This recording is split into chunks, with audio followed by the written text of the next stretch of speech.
সাপ্তাহে বঙ্গের খবর নিবেদন করছে আদি রেডিমেড সেন্টার, সম্পর্কের বন্ধন যেখানে চিরন্তন। Station road, Sodepur.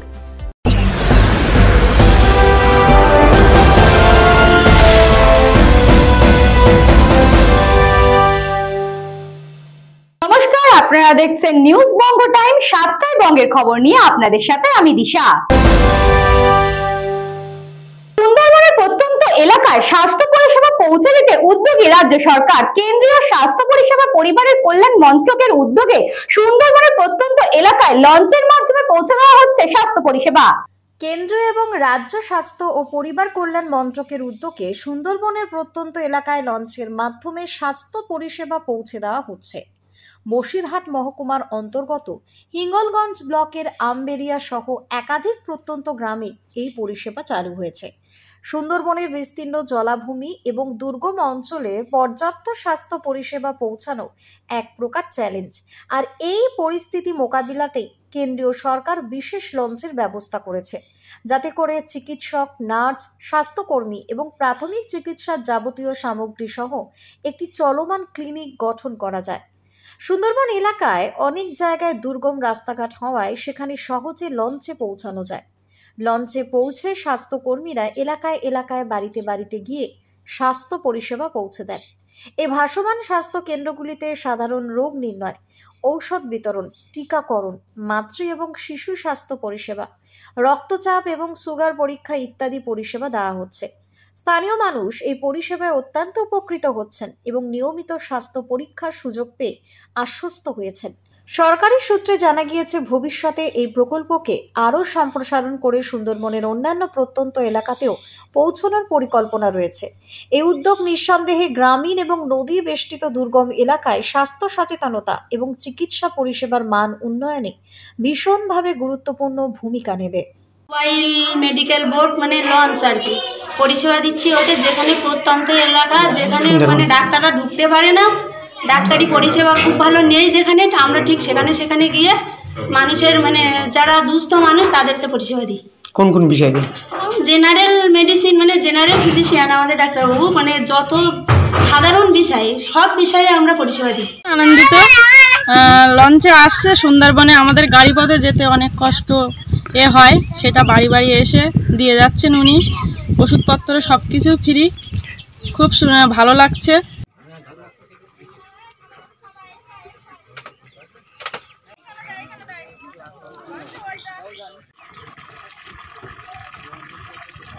Southern health improvement সমিতি যেটা বলে ভ্রাম্যমাণ স্বাস্থ্য পরিষেবা, আমরা এই ভ্রাম্যমাণ স্বাস্থ্য পরিষেবা 6 দিন আমরা 6 জায়গায় আমরা যাই লঞ্চ করে, এবং গ্রামে গিয়ে আমরা ভিজিট করি যে কার কী হয়েছে না হয়েছে এগুলোকে আমরা 3 নম্বর আজকে যেখানটা আছে সেটা হচ্ছে 3 নম্বর আমবেরিয়া, ফ্রি অফ কস্টে আমরা সুগার পরীক্ষা করি, প্রেশারের মাপি। কিসে এলেন আমরা আজকে লঞ্চে এসেছি।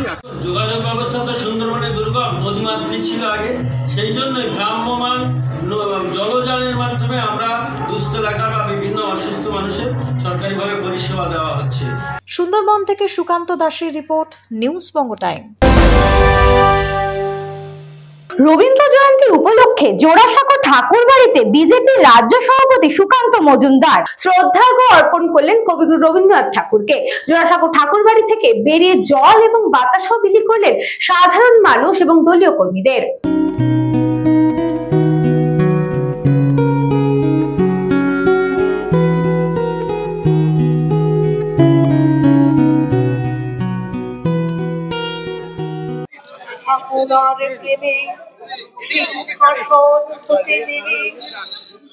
আপনারা জানেন প্রত্যেকবার রবীন্দ্র ভারতীতে বাইরে স্টেজ করে প্রোগ্রাম হয়, এবার হয়নি।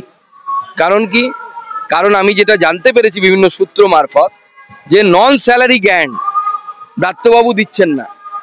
প্রতিদিন ব্রাত্যবাবুর ছেলেমেয়েরা দুই পক্ষই বলছে আমরা মমতা বন্দ্যোপাধ্যায়ের চালা, মমতা বন্দ্যোপাধ্যায়ের অনুগামী, মমতা বন্দ্যোপাধ্যায়ের ভক্ত। দুপক্ষই ব্রাত্যবাবুর ভক্ত, তারা মারামারি করছে প্রতিদিন কে এই প্রোগ্রামটা করবে এবং পয়সাটা কে কামাবে। প্রতিদিন অনারেবল ভাইস চ্যান্সেলর থেকে শুরু করে অন্যান্য আধিকারিকদেরকে বিভিন্ন রকমের নির্যাতনের সম্মুখীন হতে হচ্ছে। আমি শুনে অবাক হয়ে গেলাম, এখানে সিকিউরিটি অফিসারকে মেরে তার চশমা ভেঙে দিয়েছে। এই যে পরিস্থিতি, রাজ্যের বিশ্ববিদ্যালয়ের ক্যাম্পাসে যদি এই পরিস্থিতি হয়, রাজ্যের শিক্ষা ব্যবস্থা কোথায় গেছে? বিশ্ববিদ্যালয়গুলো কি পয়সা কামানোর জায়গা নাকি? আজকে সঠিক দিন নয় এগুলো বলার, কিন্তু আমি বাধ্য হচ্ছি বলতে যে কবিগুরু রবীন্দ্রনাথ ঠাকুরের স্মৃতি বিজারিত বিশ্ববিদ্যালয়ে যদি এই ঘটনা ব্রাত্যবাবুর নেতৃত্ব হয় বা পশ্চিমবঙ্গের রাজ্য সরকারের নেতৃত্ব হয়, তাহলে অত্যন্ত দুর্ভাগ্যের বিষয়। ব্যারাকপুর কয়রাপুরে উদ্ধার মহিলার মৃতদেহ, ঘটনার তদন্তে পুলিশ। ব্যারাকপুর পুলিশ কমিশনারেটের কয়রাপুর এলাকায় মাঠ থেকে উদ্ধার হলো এক মহিলার মৃতদেহ। সকালে মাঠে চাষ করতে আসা চাষিদের চোখে পড়ে মৃতদেহটি। সাথে সাথেই ঘটনার খবর দেওয়া হয় কাউগাছি 2 নম্বর গ্রাম পঞ্চায়েতের উপপ্রধান শেখ ইমতিয়াজেরকে। তিনি খবর দেন বাসুদেবপুর থানার পুলিশকে। পুলিশ ঘটনাস্থলে চলে এসে মৃতদেহটি উদ্ধার করে ময়না তদন্তের জন্য পাঠায়। ঘটনাস্থলে আসেন ব্যারাকপুর পুলিশ কমিশনারেটের উপনগরপাল উত্তর গণেশ বিশ্বাস, বাসুদেবপুর থানার ভারপ্রাপ্ত পুলিশ আধিকারিক তরুণ চক্রবর্তী, জগদ্দল থানার ভারপ্রাপ্ত পুলিশ আধিকারিক মধুসূদন মণ্ডল সহ অন্যান্য উচ্চ পদস্থ পুলিশ কর্তারা। সংবাদ মাধ্যমের মুখোমুখি হয়ে কাউগাছি 2 গ্রাম পঞ্চায়েতের উপপঞ্চায়েত প্রধান শেখ ইমতিয়াজ জানান, মহিলার পাশে একটি ব্যাগ থেকে মহিলার পরিচয়পত্র মিলেছে, যার থেকে জানা গিয়েছে মৃত মহিলার নাম প্রীতিলতা দাস, উত্তর দিনাজপুরে তার বাড়ি। খবর পেলাম যে কয়রাপুর খালের ধারে একটা মহিলা মৃত অবস্থায় পড়ে আছে। তা আমরা যথারীতি আসলাম, থানাকে খবর দিই, থানাও আসে। তা যা দেখা গেল, ওনার ডকুমেন্টস কিছু দেখা গেছে, তাতে প্রীতিলতা দাস ওনার নাম। এখন ঠিকানাটা দেখাচ্ছে উত্তর দিনাজপুরে, ইটাহার উত্তর দিনাজপুর। আর ওনার কাছে কিছু ব্যাগ পাওয়া যায়, ব্যাগের ঠিকানাটা দেখা গেছে আপনার নীলগঞ্জের দিকে। হয়তো কোথাও কাজে টাজে কাজ করতে, হয়তো কোথাও কিছু এখনো বোঝা যাচ্ছে না যতক্ষণ না তার তদন্ত হচ্ছে। কি অবস্থায় পাওয়া গেছে? নর্মাল অবস্থাতেই পাওয়া গেছে। হ্যাঁ, গলায় যতদূর আমি যেটা অফিসার থেকে, পুলিশ অফিসার থেকে জানতে পারলাম যে গলাতেই ফাঁসটা, মানে হয়তো গলায় ফাঁস টাচ দিয়ে মারা হয়েছে। ব্যুরো রিপোর্ট, নিউজ বঙ্গ টাইম। এখন সময় বিজ্ঞাপন বিরতির।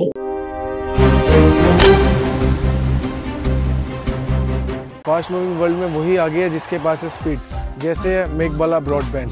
सही स्पीड सही पहचान। सो अगर कांस्टेंट फास्ट स्पीड चाहिए तो ले आइए Meghbala broadband. Animesh Suzuki, BT road, Agarpara. Motorcycle মানে সুজুকি। মোটরসাইকেল সেল এবং সার্ভিস করানো হয় অত্যাধুনিক যন্ত্রের মাধ্যমে। এখানে অত্যাধুনিক মডেলের বিভিন্ন গাড়ি পাওয়া যায়। পাবেন Suzuki Hayabusa, Suzuki Gixxer, Suzuki Bergman, Suzuki access 125 এবং সাথে সার্ভিস সেন্টারের সমস্ত সুবিধা। আমাদের শাখা আগরপাড়া ব্যারাকপুর ভিআইপিতে। সকলকে সাদর আমন্ত্রণ। ওম সাই ব্যাংকুয়েট অ্যান্ড গেস্ট হাউস। আপনার পরিবারের যে কোনো সামাজিক অনুষ্ঠানের জন্য আসুন ওম সাই ব্যাংকুয়েট অ্যান্ড গেস্ট হাউসে। এই অঞ্চলের সবচেয়ে বড় সেরা ব্যাংকুয়েট। সিজন টাইমের ভিড় এড়াতে এখনই বুকিং করুন। আমাদের ঠিকানা ডাক্তার গোপাল চ্যাটার্জি রোড, সোদপুর, গির্জা। আমাদের যোগাযোগ নম্বর 9051714263। ফিরে এলাম বিজ্ঞাপন বিরতির পর। চোখ রাখবো যে খবরে। স্বরাষ্ট্রমন্ত্রীর নির্দেশের পর সীমান্তে বাড়তি নিরাপত্তা। স্বরাষ্ট্রমন্ত্রীর পরে সীমান্তে আরো জোর দেওয়া হলো নিরাপত্তায়। স্বরাষ্ট্রমন্ত্রীর নির্দেশের পরে সীমান্তে আরো জোর দেওয়া হলো নিরাপত্তায়। সীমান্ত এলাকার বাসিন্দারা জানালেন, বাংলাদেশের হাসিনা সরকারের পতনের পর থেকে সীমান্ত এলাকায় বিএসএফ এর টহলদারি অনেকটাই বেড়েছিল। ফের ভারত পাকিস্তান যুদ্ধের আবহে নিরাপত্তা আরো জোরদার করা হয়েছে। সীমান্ত এলাকার কালিয়ানি সহ একাধিক সীমান্ত এলাকায় এখনো ফেন্সিং নেই। এই সমস্ত এলাকায় আরো বেশি বিএসএফ মোতায়েন করা হয়েছে। পাশাপাশি দ্রুত ফেন্সিং দেওয়ার দাবি জানিয়েছেন সীমান্ত গ্রামের মানুষেরা। তাদের বক্তব্য, কাশ্মীরের মতন বাংলাদেশ থেকে দুষ্কৃতী বা জঙ্গিরা ফেন্সিংহীন এলাকা দিয়ে ঢুকে নাশকতার ছক করতে পারে। বনগাঁ মহকুমার পেট্রোপোল এবং বাগদা গাইঘাটা সীমান্ত এলাকায় নিরাপত্তা আরো বাড়ানো হয়েছে। পাশাপাশি পেট্রোপোল বন্ধ এলাকায় সীমান্ত রক্ষী বাহিনীর আধিকারিকরা বারবার পর্যবেক্ষণ করছেন গোটা এলাকা। আমাদের বিএসএফ সবসময় থাকে, আমাদের সবসময় পাহারা দেয়। ওরা সবসময় আমাদের সঙ্গে সুবিধা অসুবিধা সবসময় সুযোগে সবসময় আমার সঙ্গে ভালো ব্যবহার করে। হ্যাঁ, সবসময় থাকে আমাদের এখানে। আর ওরা যেহেতু 0 পয়েন্ট একেবারে পেট্রাপোল সীমান্ত, আমাদের এখানে সবসময় থাকে 2জন 1জন সবসময় বিএসএফ রা খুবই ভালো ব্যবহার করে এবং ভালো ডিউটি দেয় ওরা। আপনাদের এখানে তো ফেন্সিং নেই, বাংলাদেশ থেকে তো হ্যাঁ ঢুকে পড়তেই পারে, কিন্তু সেটার জন্য তো আমরা জানিয়েছি তার কোনো ব্যবস্থা করছে না সরকার, বা যে হোক যে কোনো ব্যাপারে অসুবিধার জন্য এটা বাধা হয়েছে। আতঙ্ক কখন হবে বাংলাদেশের সঙ্গে কিছু হলে কিন্তু আমরা তো আতঙ্কে থাকি সন্ধ্যের পরে, যেমন আমরা সন্ধ্যের পরে সবাই বাইরে থাকলাম বা সবাই ঘরে থাকলাম, গেটটা খোলা থাকে, 1 2 সিপাহী থাকে, কিন্তু 10 জন যদি উগ্রপন্থী চলে আসে আমাদের তো কিছু করার নেই। তার জন্য আমরা চাচ্ছি তারকাটা তাড়াতাড়ি হয়ে যায়। ডাউন দিচ্ছে, হ্যাঁ ঘুরছে, নিরাপত্তা বাড়াচ্ছে, সমান্তরাল তো বাড়াবে তো, কারণ সবারই ঘুরে গেছে ভিতরে 2 বাস এসেছিল, আজকে মনে ঘুরে গেছে আর কি, তাই শুনলাম ঘুরে ফিরে যাচ্ছে। কালকে তো সেই অমিত শাহ মিটিং করেছে মুখ্যমন্ত্রীদের সঙ্গে এবং নিরাপত্তা বাড়ানোর কথা বলেছে। বাড়াবে, নিরাপত্তা বাড়াবে, এই যে ঘুরে গাড়ি আছে তো, বিএসএফ গাড়ি আছে, এই গাড়ি থেকে ঘুরে যাচ্ছে, দেখাচ্ছে, বড় বড় অফিসার আছে, ঘুরে যাচ্ছে। পাকিস্তানের সঙ্গে যে পরিস্থিতি, এখানে কি আপনাদের মধ্যে কোনো আতঙ্ক আছে? না, আমাদের এখানে কোনো আতঙ্ক ভয় পাচ্ছেন? আমাদের এখানে যেমন জায়গায় থাকে আমাদের বাংলাদেশ না ভয়, তাছাড়া পাকিস্তানের সাথে আমাদের ভয় কোনো কারণ নেই। ব্যুরো রিপোর্ট, নিউজ বঙ্গ টাইম। ভারত-পাক যুদ্ধ শুরু হতেই বসিরহাটের ঘোজাডাঙ্গা সীমান্তে কড়া নিরাপত্তা, সেনাবাহিনীর ওপর ভরসায় আশ্বস্ত সীমান্তবাসী। ভারত ও পাকিস্তানের মধ্যে যুদ্ধ পরিস্থিতি শুরু হতেই পশ্চিমবঙ্গের ভারত বাংলাদেশ সীমান্তবর্তী এলাকাগুলিতে নেওয়া হয়েছে বাড়তি নিরাপত্তামূলক ব্যবস্থা। এরই মধ্যে বসিরহাট মহকুমার গুরুত্বপূর্ণ সীমান্ত ঘোজাডাঙ্গায় নজরদারি চলছে উচ্চ ক্ষমতা সম্পন্ন সিসি ক্যামেরায়, এবং পাশাপাশি ভারত বাংলাদেশ সীমান্তের সুন্দরবনের জনসীমান্ত সহ বিভিন্ন এলাকায় কড়া প্রহরায় প্রশাসন। পাশাপাশি ভারত পাক যুদ্ধে ভারতীয় সেনাদের একের পর এক সাফল্যে গর্বিত ভারত বাংলাদেশ সীমান্তের মানুষজন। যদিও এই সীমান্ত পাকিস্তান সংলগ্ন নয়, তবুও পূর্বাঞ্চলীয় সীমান্তকে জঙ্গি অনুপ্রবেশ এবং নাশকতা ঠেকাতে অত্যন্ত গুরুত্বপূর্ণ বলে মনে করছে প্রশাসন এবং নিরাপত্তা বাহিনী। জঙ্গি অনুপ্রবেশ রুখতে সীমান্ত রক্ষী বাহিনীর কড়া নজর। সূত্র অনুযায়ী ভারত বাংলাদেশ সীমান্ত ঘোজাডাঙ্গা দিয়ে কোনো রকমের জঙ্গি অনুপ্রবেশ না ঘটে, সেজন্যই তৎপর জওয়ানরা। রাতে অতিরিক্ত টহলদারি, সন্দেহজনক ব্যক্তিদের উপর নজরদারি চলছে। যুদ্ধের হুঙ্কারে সারা দেশ উত্তেজিত থাকলেও দেশের প্রত্যেকটি সীমানায় যখন গ্রামের মানুষ বলে যে সেনারা আছেন, আমরা নিরাপদে ঘুমোতে পারি, তাহলেই বোঝা যায় জনমানুষের কতটাই না দৃঢ় আস্থা এবং বিশ্বাস বিরাজমান। এই বিশ্বাসই ভারতের সামগ্রিক প্রতিরক্ষা মনোবলকে আরো দৃঢ় করবে বলে মনে করছেন অনেকে। তবে যুদ্ধের সময় শুধুমাত্র সীমান্ত নয়, গোটা দেশই হয়ে ওঠে একযোগে প্রতিরোধ গড়ে তোলার মঞ্চ। বসিরহাটের ঘোজাডাঙ্গা সীমান্তের সেনা এবং সাধারণ মানুষের যে সহাবস্থান এবং পারস্পরিক আস্থার চিত্র ফুটে উঠেছে, তা নিঃসন্দেহে দেশপ্রেম এবং সাহসিকতার এক উজ্জ্বল উদাহরণ। আসলে ওরা যে পাকিস্তানের জঙ্গিরা ভারতের শান্ত ভূমিতে এসে যে ধরনের ঘৃণ্য অপরাধ করলো, হ্যাঁ, মানুষকে বেছে বেছে মারা, এই যে ঘৃণ্য অপরাধের জন্য ভারত সরকার যেটা করেছে তাতে আমরা সম্পূর্ণরূপে সাপোর্ট করছি, এবং ভারতীয় সেনাবাহিনী যে প্রত্যুত্তর দিচ্ছে আমরা দেশবাসী হিসাবে গর্বিত। আর এই যে পাশেই তো সীমান্তবর্তী এলাকা বাংলাদেশ, আপনাদের কি মনে হচ্ছে যে এখানে সব রকম ব্যবস্থা আছে, সুরক্ষিত আছে? হ্যাঁ, আমাদের যে সীমা সুরক্ষা বল এবং আমাদের যে সামগ্রিক ভারতীয় যে সেনাবাহিনী, তাদের যে কাজ, যে দেশকে রক্ষা করার দায়িত্ব, সেটা তারা নিখুঁতভাবে পালন করছে। তাদের জন্যই আমরা রাত্রে নিশ্চিন্তে থাকতে পারছি। আমরা জানি বাংলাদেশে একটা অপশক্তি, তারা ভারতের উপরে এক ধরনের ঘৃণ্য অপরাধ করার ষড়যন্ত্রে লিপ্ত আছে, কিন্তু সেসব যোগ্য দেওয়ার জন্য আমাদের প্রধানমন্ত্রী এবং আমাদের দেশের সুরক্ষা সীমাবল সজাগ দৃষ্টিতে তাকিয়ে আছে। আমাদের তাদের প্রতি সম্পূর্ণরূপে গর্ব, এবং আমরা তাদের জন্যই নিশ্চিন্তে বাস করতে পারি। ব্যুরো রিপোর্ট, নিউজ বঙ্গ টাইম। আজ কবিগুরু রবীন্দ্রনাথ ঠাকুরের 165তম জন্মদিন। এই জন্মদিন উপলক্ষে রবীন্দ্রনাথ ঠাকুরের পদধূলিতে ধন্য পানিহাটির পেনিটি ভবনে বিশ্বকবি রবীন্দ্রনাথ ঠাকুরের জন্ম জয়ন্তী পালন করা হলো। যে গানে, কবিতায়, নৃত্যের মাধ্যমে রবীন্দ্রনাথ ঠাকুর এসেছিলেন প্রথমবার 11 বছর বয়সে 1872 সালে 14 মে এই ভবনে।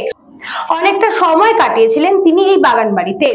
আজ এই পানিহাটি পৌরসভার পক্ষ থেকে এই বাগান বাড়িতে অনুষ্ঠিত হলো কবিগুরুর জন্মজয়ন্তী। উপস্থিত ছিলেন পানিহাটির বিধায়ক নির্মল ঘোষ। গ্রন্থের মধ্যে 61খানি গ্রন্থ উৎসর্গ করেছেন। কবিগুরু তার শৈশব সঙ্গীত কাব্যগ্রন্থটি তোমাকে অর্থাৎ কাদম্বিনী দেবীকে উৎসর্গ করেছিলেন 1884 সালে।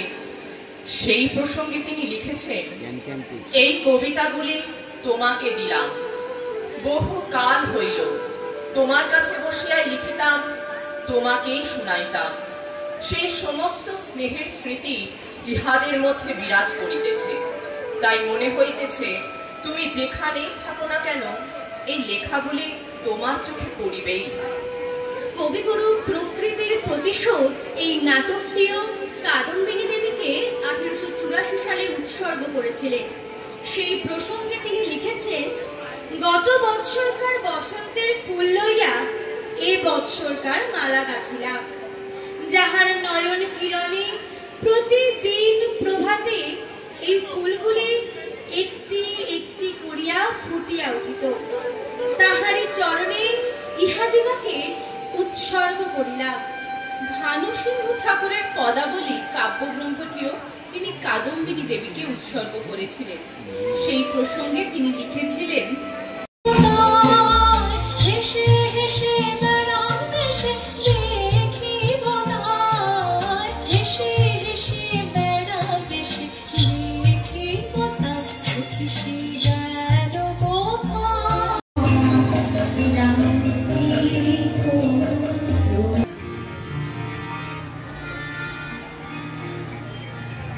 পানিহাটি আঞ্চলিক গবেষক কৌশিক পাল মহাশয়কে বলবো পানিহাটি পৌরসভার পক্ষ থেকে স্মারক।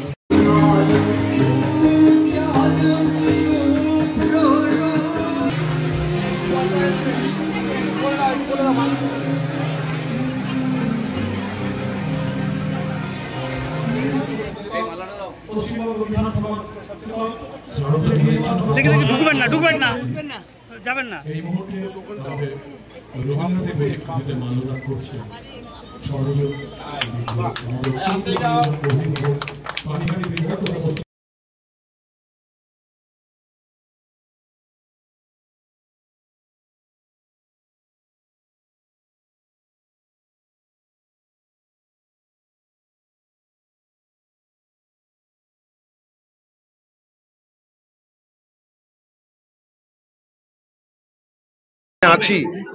এখানে আছি 165তম জন্ম জয়ন্তী কবিগুরু রবীন্দ্রনাথের। তার স্মৃতি বলতে গেলে এখানেই কবিগুরু রবীন্দ্রনাথের পদচিহ্ন পূর্ণ তীর্থ এই স্থানটি, যার এখানে পরবর্তীকালে গোবিন্দ হোম হয়েছে। এখানে সমাজের একেবারে দরিদ্র শ্রেণীর ডেস্টিটিউট যারা, বাবা নেই মা নেই, তাদের সন্তানেরা মেয়েরা প্রায় 160 জন এখানে তার পদচিহ্ন, যার কোনো নেই চিহ্ন, তাকে দেয় কবিগুরু রবীন্দ্রনাথের বাণী। তোমার জীবন দর্শনে কবিগুরুর বাণীকে নিয়ে, তার জীবন দর্শন নিয়ে, তার জীবনের কর্মজীবন নিয়ে, তার ধর্মজীবন নিয়ে, তার স্বাধীনতা আন্দোলনকে নিয়ে এখানেই তার ছোটবেলা কেটেছে, যখন কলকাতায় প্লেগ, স্বাধীনতার আগে। সেই জায়গাটিকে আমরা এবার পানিহাটি পৌরসভা এবং সবাই মিলে, এই রবীন্দ্র ভক্তেরা সবাই মিলে এবারের আয়োজন সর্বকালের শ্রেষ্ঠ। এবং আমরা সবাই মিলে একটি কথা বলি, কবি তুমি যত দিন যাচ্ছে মানুষের মন, মানুষের প্রাণ, মানুষের সৃষ্টি, মানুষের কীর্তি, মানুষের জীবনের যে জীবন কথা তোমার মধ্যে জীবন্ত দেখতে পাচ্ছি আমরা। তাই কবিগুরুকে আমরা প্রণাম জানাই, বলি তোমার পথে যেন বাংলা যেন ভারতবর্ষে আবার কৃষ্টিতে, সংস্কৃতিতে, শিক্ষায়, দীক্ষায়, জ্ঞানে যেন ভরপুর হয়ে ওঠে, বাংলা যাতে সবার উপরে থাকতে পারে, তোমার পথ অনুসরণ করে, এই কথাই আমরা বলি। বলরাম বসুর রিপোর্ট, নিউজ বঙ্গ টাইম। 7টায় বঙ্গের খবর আজকে এই পর্যন্তই। দেখতে থাকুন নিউজ বঙ্গ টাইম, খবর যেখানে আমরা সেখানে।